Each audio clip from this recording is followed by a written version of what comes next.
For the second year in a row, it looks like Ben Johnson will remain as the Lions offensive coordinator. Now, as we know, the Commanders and Seahawks this year were both were interested in Ben Johnson as their next potential head coach after they fired Ron Rivera, the Commanders did, and the Seahawks fired Pete Carroll, or rather moved him into an advisory role.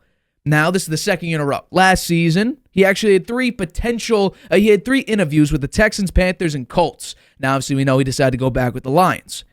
And I've seen mixed opinions on whether or not this is a good move for Ben Johnson.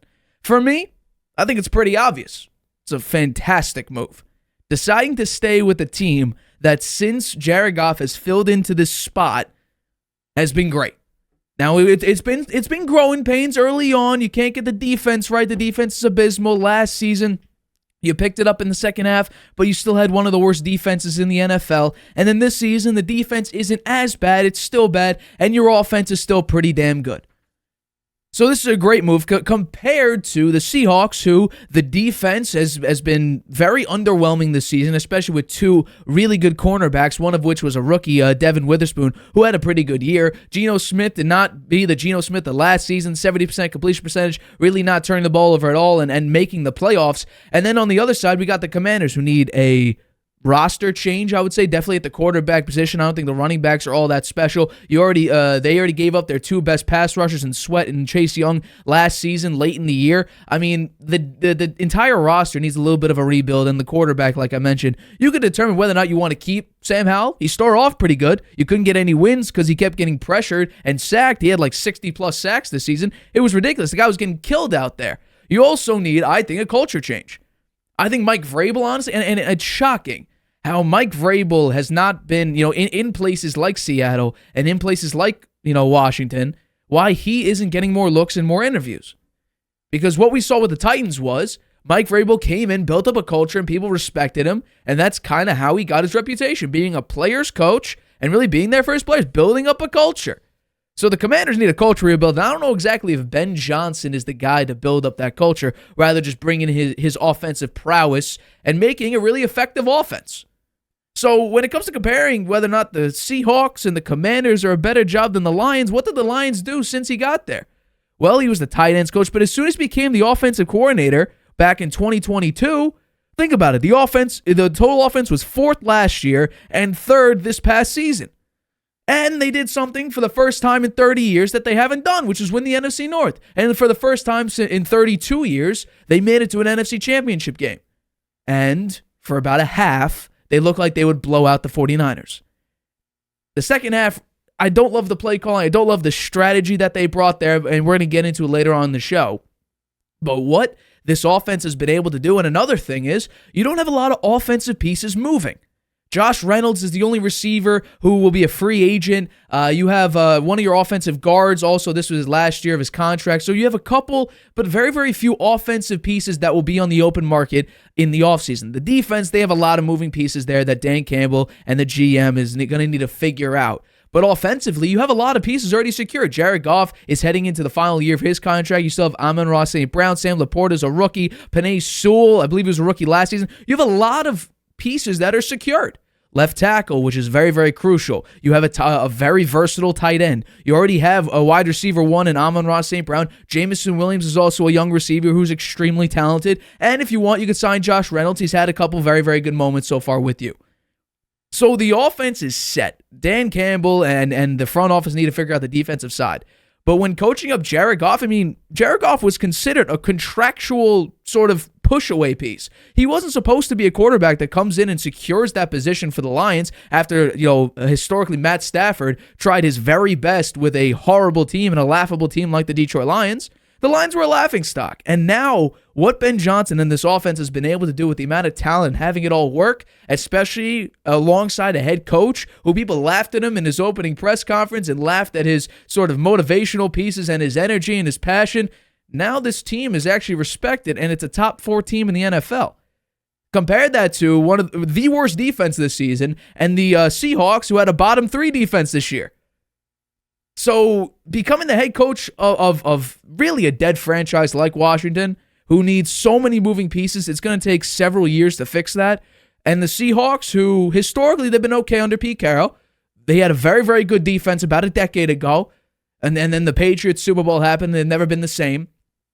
And then, the offense looked good last year, secured, and now going into this season, I think a lot of people thought that they'd see similar things, and that just wasn't the case. Tyler Lockett's old. DK Metcalf is, he has a lot of emotion and frustration, and sometimes he can get out of hand. I'm not sure Ben Johnson could fit into that role and secure those players, because the Lions, they can't understand what Detroit is, right?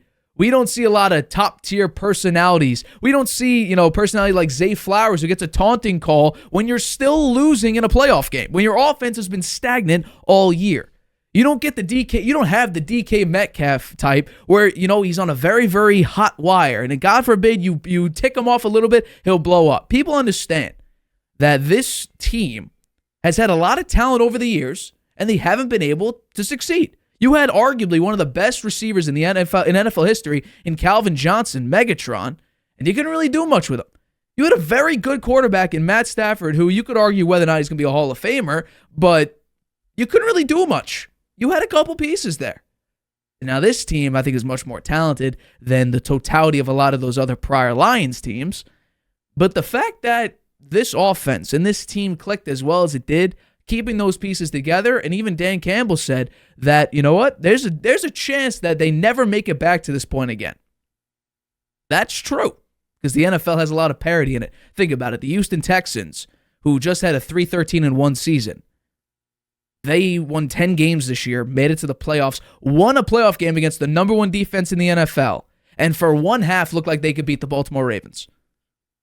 There's a lot of parity in the NFL, but if you secure the pieces, and this is the biggest thing, especially with young players. Now, Jared Goff is a veteran, so it won't impact the quarterback position as much. But the idea of continuity, you see a lot of these moving pieces with a lot of young talent, whether it be receivers, tight ends, especially quarterbacks. If you don't have that continuity, it seems like they don't know which way to go.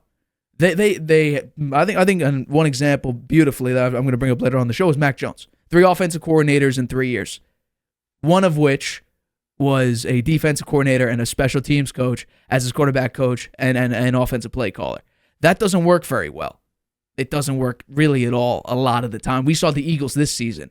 The offense looked nothing like it did last season because guess what? You gave up, and the defense didn't look as good as well because you gave up both coordinators. The continuity wasn't there.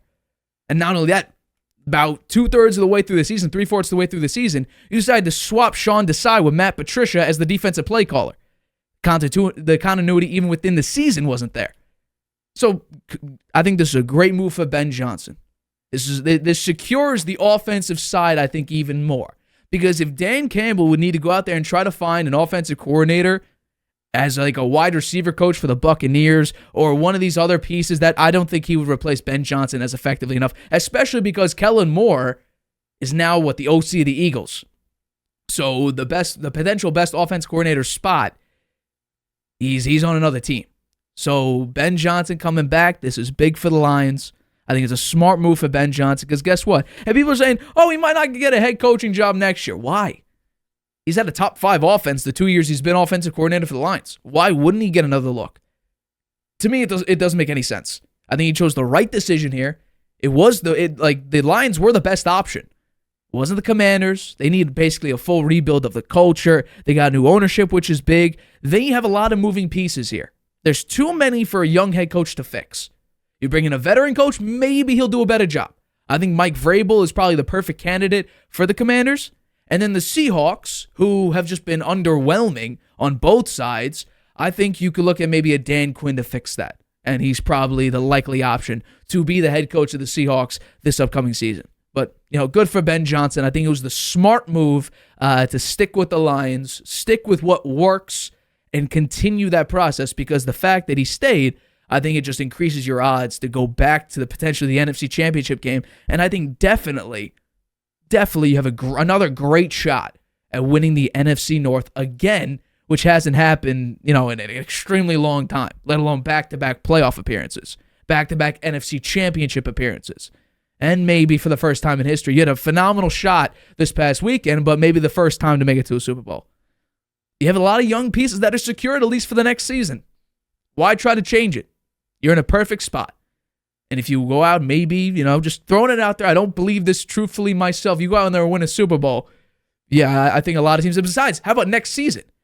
Eagles' job might be open. Bills' job might be open. Cowboys' job might be open. There's better jobs out there next season. So right now, Commanders, Seahawks, Lions, compared to next season where it could be Bills, Eagles, Giants maybe, Cowboys.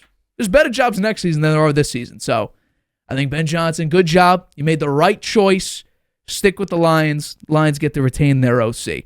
Hi, everybody. Thanks for watching. Make sure you subscribe here to get the latest from the show. Also, if you want to check out the full episode, make sure you click the I in the top right-hand corner right now. If you want to listen to this show anywhere you go, make sure you go to anchor.fm/The Harvey Hour or anywhere you get your podcasts.